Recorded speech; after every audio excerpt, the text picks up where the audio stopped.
छत्तीसगढ़ के कांकेर में अनमोल India chit fund company की जमीन नीलामी का मामला अब तूल पकड़ता जा रहा है। एनएसयूआई के द्वारा इसका विरोध करते हुए शहर के पुराना बस स्टैंड में षड्यंत्र करने वालों का पुतला दहन किया गया।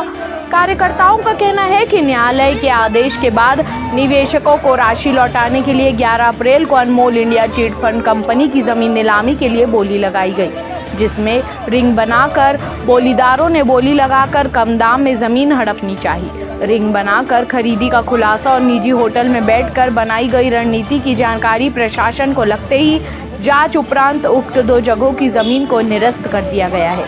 लेकिन अब तक षड्यंत्र में शामिल लोगों पर कोई आपराधिक मामला दर्ज नहीं हुआ है, जिसे लेकर एनएसयूआई के कार्यकर्ताओं ने नारेबाजी कर पुतला दहन किया और कलेक्टर एवं पुलिस अधीक्षक को ज्ञापन सौंपकर कार्रवाई की मांग की है।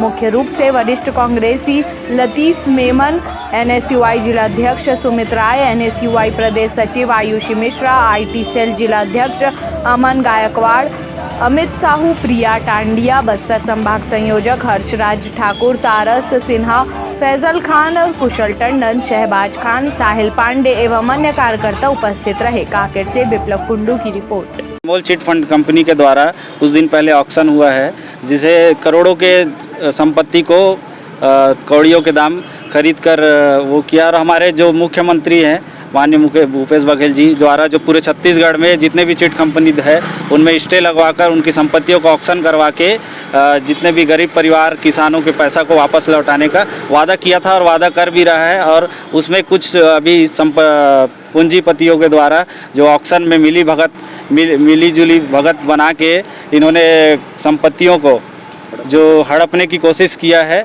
और इसका पूरा विरोध एनएसयूआई कर रहा है और आगे भी करेगा। और अभी कल चारामा ब्लॉक में हमारे सीएम साहब आने वाले हैं, उनको भी इसके बारे में अवगत कराया जाएगा, क्योंकि इससे पहले हमारे कांग्रेस कमेटी के महामंत्री बड़े भैया सुनील गोस्वामी द्वारा ज्ञापन सौंप के अवगत कराया था, तब भी अभी तक कोई निष्पक्ष रूप से जांच नहीं हुआ है। तो हम इसका निष्पक्ष रूप से जांच करना चाहते हैं। अगर नहीं होगा तो हम विरोध प्रदर्शन करते रहेंगे।